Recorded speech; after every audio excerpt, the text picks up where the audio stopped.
everybody, and welcome to the first installment of History Fo Sho, our weekly news report that covers everything about anything, ever. Thank you. This week, we turn our attention to the issue of anti-foreignism. The sheer amount of Eastern and Southern European immigrants has forced them to accept lower-paying jobs. I mean, I kind of see their point of view. On the other hand, I'm whiter than 99% of them, so... You see, being a darker-skinned European is like being born with no legs. You're already at a disadvantage. I mean, obviously we'll let these immigrants work for starvation wages, but when it comes to anything else, we have to draw the line.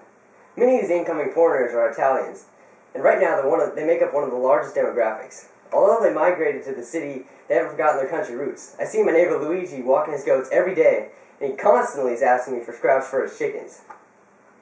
Because of complaints from many American citizens, an increasing amount of anti-foreign laws have been instituted by Congress. They now ban criminals, anarchists, the insane, polygamists, prostitutes, and the diseased. The only nationality they completely banned is the Chinese, which I don't completely agree with. The other prostitutes are a lot more expensive. Right now, the initiative for schooling of African Americans is being headed by Booker T. Washington. Some even go as far to call him champion of black education. That's an impressive title to hold, as I've heard black people are pretty quick. Before Washington became an educator, he lived under a board sidewalk and collected pennies to pay for his schooling. I think he really took it literally when people say black should be under the heel of a white man.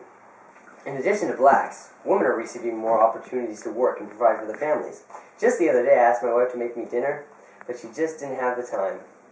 Even with both adults constantly working, entire families are now employed, as the factory's meager wages cannot sustain their way of life. I wish I could sympathize, but I work 30 minutes every 2 weeks and make more money than my entire staff combined. While child labor is a common occurrence in many major cities, a conscious effort is being made to prevent this from happening too much. Grade school-age children are being forced to go and receive a basic education. In my humble opinion, I think it's pretty selfish of these kids to be spending so much time learning while their families are starving in the streets. Women are even getting to be so bold that are now demanding the right to vote. I'd say let them do it, but most women are pretty unpredictable most of the time, period. The circus is coming to town. There's really a lot of fun times to be had, and maybe you'll even see me there. The tickets are pretty pricey, but I'll be able to afford it. Another show that has been gaining popularity is Buffalo Bill's Wild West. Folks come from miles around to witness the incredible horsemanship, wild Indians, and brave cowboys. I go, but I'm scared the Indians might get loose and start scalping everybody. Just think what that would do to my image. Lastly, a new era of prohibition has entered the United States. I don't think the government realizes how many lives will be affected by this change. How am I supposed to deal with my wife without the comfort of alcohol? That's the end of the news, folks. After a quick commercial break, History Fo Sho will be back with Amy Caldwell.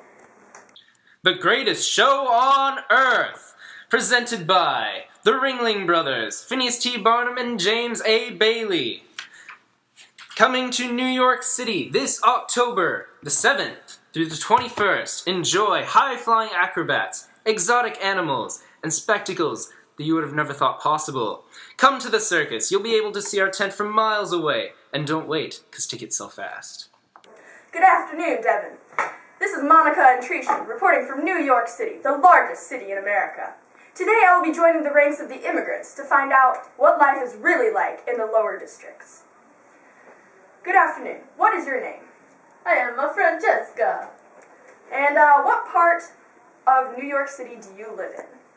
I live in a little Italy. It is filthy, but home-like, with the pizza parlors and the place where the mother tongue is spoken frequently.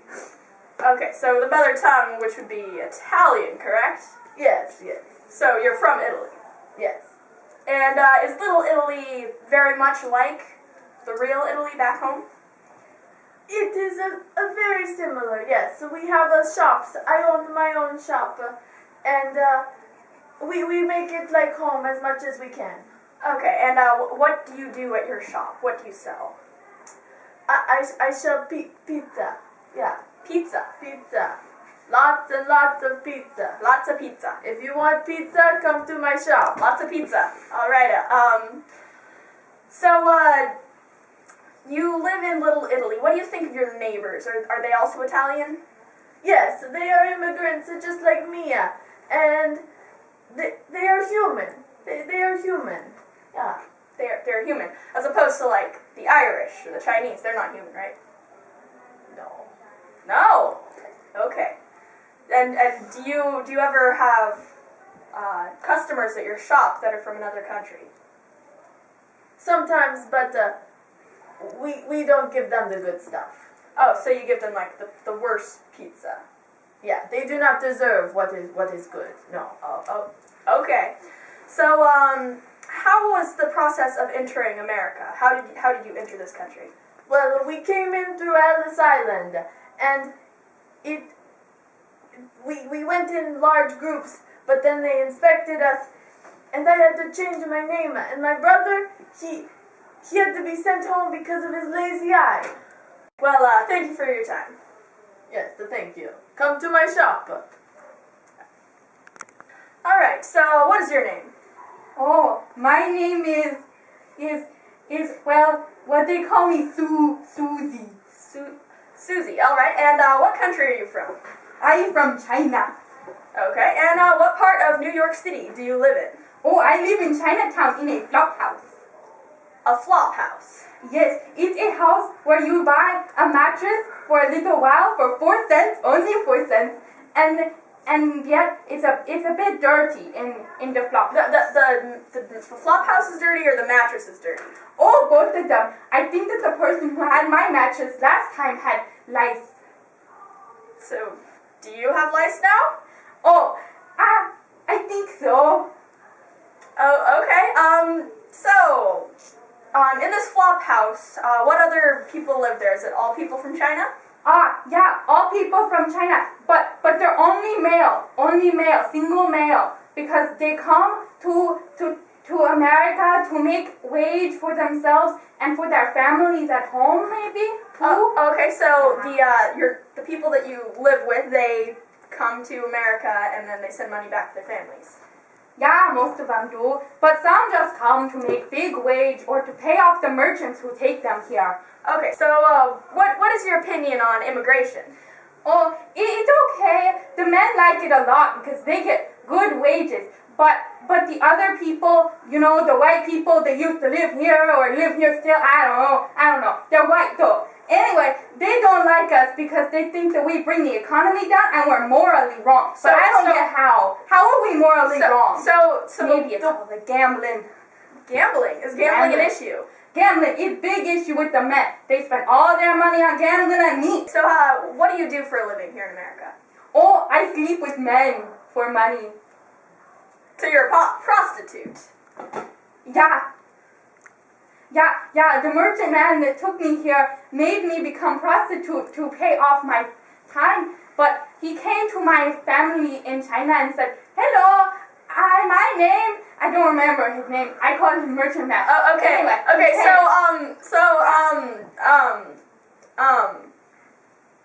back to you. So what is your name?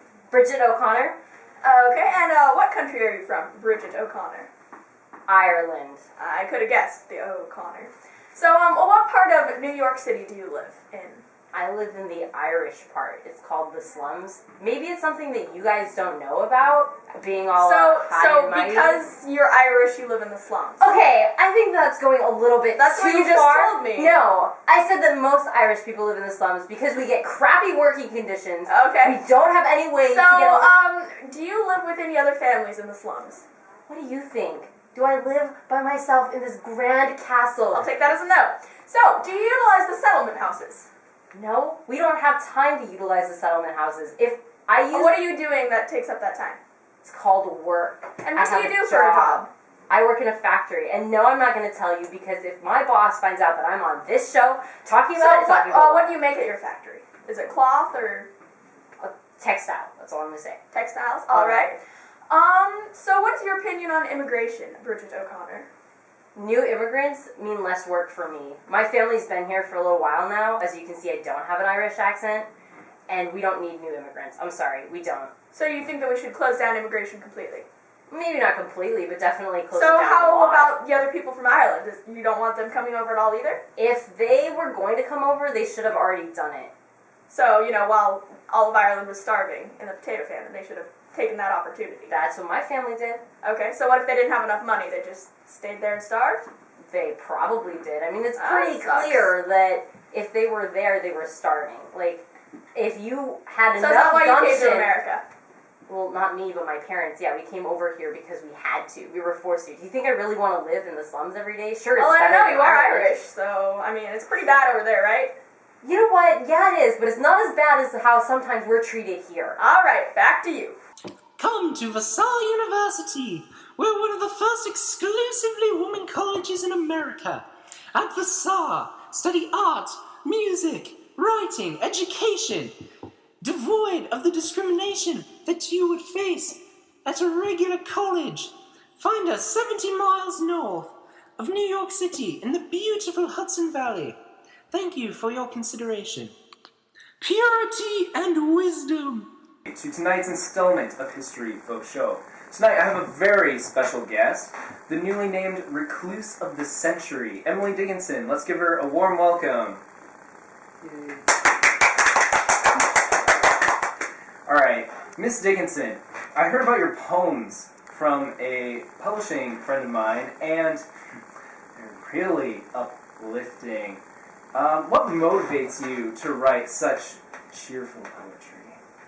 My life is like a festering wound that putrefies as I abode in the cage that is my house, and my inspiration comes from the light that filters through the earth-grimed windows which I shall never touch. Very eloquent of you to say that. How do you resist society with such allures as the Buffalo Bill rodeo show, the Barnum and Bailey circus, football, baseball? How do you stay locked up in your house? Why would I need these things that you speak of? The allures of society do not hold precedence over my desires. I would be much happier to be by myself, always, like a turtle in his shell, hiding in the swamp, viewed by the other frogs. Wow, that's depressing. Alright, what is your opinion on the recent opportunities that women have been presented with, such as advocating for suffrage, working in offices, and divorcing their husbands? If any woman were as unhappy as I am, then yes, I support divorce. As for women working outside the home, the idea personally terrifies me, but I suppose for some people it might be a freeing experience. Okay. How do you think women's colleges will affect the female standing in life? I think that more education for women will produce competency and independence, but if they're like me, it may have the opposite effect. And I went to Mount Holyoke University for a year, and I didn't stay. Okay. And what do you think about the cheap dime novels that are being produced every day? Well, I must admit that I did not know these were being produced. You see, because I'm in my house all the time. But I would hope that an author would write what they were passionate about. As a heron, he fishes for his dinner, not for sport. Well, do you think more quality writing should be encouraged? Yes, I think that writing should come from the depths of one's soul, not the hair on his head. They should aspire to write similarly to Elizabeth Barrett Brown and John Keats. Excellent writers, excellent. Okay. Do you appreciate the fine art that's being produced now in America? Especially art produced by John Sargent, George Innes, Thomas Atkins, and most notably, I really like this guy, Winslow Homer. What do you think about this new art? Well, alas, I have been unable to view the artistic revolution, although I dare say I am more a fan of words words than images. Okay. Well, I think that will be all for tonight. I would be happy to read, no, I would not be happy to read one of my poems, but I know that people can be curious often, and so if you insist, I would be willing to. Well, I guess you could do that. All right, here it goes. This is called I'm Nobody. Who are you? Oh, I'm Zach Monroe. Just to let you know. Well, I'm Nobody. Who are you? Are you nobody too? Very persistent. There's a pair of us. Then there's a pair of us. Don't tell, they'd advertise, you know. Well, How I think that'll be all for tonight. Sorry, Miss Dickinson. I think you're breaking up. All right. Thank you for tuning in tonight, ladies and gentlemen. Tune in next week for another great installment of History Fo Sho with Devin Frost and Zach Monroe. Whoa! Hey folks, I guess that'll be all for tonight. I would like to thank my amazing co-host Devin, the great interviews done by Amy, and our wonderful guests. Good night, and thank you.